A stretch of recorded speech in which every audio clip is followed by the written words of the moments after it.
has made a significant contribution to enhancing agricultural production in the developing countries. Today, the world confronts a looming agricultural crisis. The global population will soon reach 8 billion people. 600 million suffer from hunger. Over 100 million children are stunted due to undernourishment.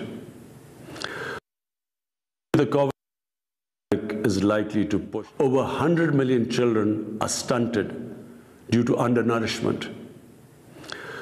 Unfortunately, the COVID-19 pandemic is likely to push another 100 million people into extreme poverty. Over 20 countries are food insecure. The World Food Programme has warned of the danger of famine in some of the poorest countries and conflict zones. The world faces multiple challenges in recovering from the pandemic and achieving vital first two sustainable development goals: no poverty and zero hunger. There is lack of financing, shortage of investment, trade distortions, unsustainable production and consumption patterns, degradation of agricultural lands and forests, an impending water crisis, loss of biodiversity, and polluted rivers and oceans. We need a revolution in our vision of our future. The COVID-19 pandemic and the climate crisis should drive home the message to all, rich and poor, weak or powerful, that their destinies are intertwined. We will perish or survive together. The concepts of geostrategic adversaries, of regional or global domination, of the political advantages of foreign intervention and occupation, and the oppression of peoples are outdated and will soon be seen as irrelevant. We need a common plan and strategy for global recovery and survival and prosperity of all humanity. In response to the recession triggered by the COVID-19 crisis, I proposed a global initiative on debt relief last April. The debt suspension announced by the G20 and the emergency lending programs of the World Bank, IMF, and others have provided some breathing space. But according to the latest estimates, the developing countries need $4.3 trillion to recover from the pandemic and achieve the SDGs. Last December, at the special session of the UN General Assembly, I proposed several measures for generation of early financing to enable developing countries' recovery from the COVID-19 crisis. These steps include comprehensive debt relief and restructuring, the creation of $500 million in SDRs, larger concessional financing, and measures to halt and recover illicit financial flows from developing countries to haven destinations and to richer countries. But if we are to end poverty and hunger, we will need to go much further. I propose a 5-point agenda. First, we need to invest in sustainable agriculture infrastructure to facilitate transport, production and distribution of agricultural inputs and food products. The green lanes created by China are a good example. Second, governments need to more actively ensure adequate and fair prices for agricultural and food products.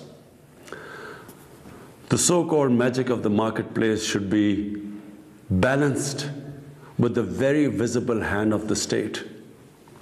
We in Pakistan have suffered from market manipulations by monopolists and hoarders. Farmers should not be left to the mercy of the corporations. At the same time, International agricultural trade must be rationalized. The huge agricultural subsidies provided by certain richer economies distort global markets and make it impossible for farmers in the developing countries to compete. Third, the new and breakthrough agricultural technologies and techniques must be consciously applied to enhance food production, ensure efficient usage of water and land, and above all, improve seed quality. IFAD and the FAO can play a major role in this context. Fourth, the adoption of digital technologies is as vital in agriculture as in other economic sectors. Ensuring internet and broadband access to the rural areas will be vital for their integration into national and global supply chains. Fifth, and perhaps the most important, we must rethink our patterns of food consumption and production. We can eat better, and many of us would do well to eat less. We can produce food with greater respect for nature. We can stop the pollution of our lakes, rivers, and oceans. We can produce more with less water and without dangerous chemicals. I further propose that a new strategy for sustainable food production and consumption should be considered and adopted at the Food Systems Summit next year. Excellencies, in Pakistan, we have integrated the Sustainable Development Goals into our National Development Plan. My government has accorded the highest priority to achieve SDG 1, which is no poverty, and SDG 2, zero hunger. Despite our financial difficulties, during the COVID-19 pandemic, we provided a relief package of around $8 billion. It included emergency cash assistance to the poorest families and other vulnerable groups, including women and children. We did so through our ESAS program, which means compassion, fully utilizing digital technologies and databases. This was the largest poverty alleviation program in Pakistan's history. Agriculture sector, which had to grapple with the twin challenges of COVID-19 and locust attacks, which we were subjected to last year. But it continues to have my utmost attention. Budgetary allocation has been increased almost 3 times. Growth target for the current year has been set at 3.5%. We are also engaged in one of the largest reforestation programs in the world. We plan to plant 10 billion trees over the next 3 years. We will also set aside 8 large areas as national reserves or national parks.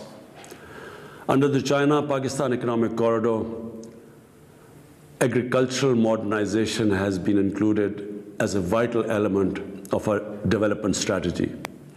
This will move us significantly towards combating hunger and poverty. Excellencies, the national efforts of developing countries like Pakistan to promote sustainable development and eliminate poverty and hunger can only succeed through international cooperation. We desire such cooperation with all countries. We greatly admire the role played by IFAD in promoting such cooperation. I wish you all the success in the important deliberations of your current session. I thank you.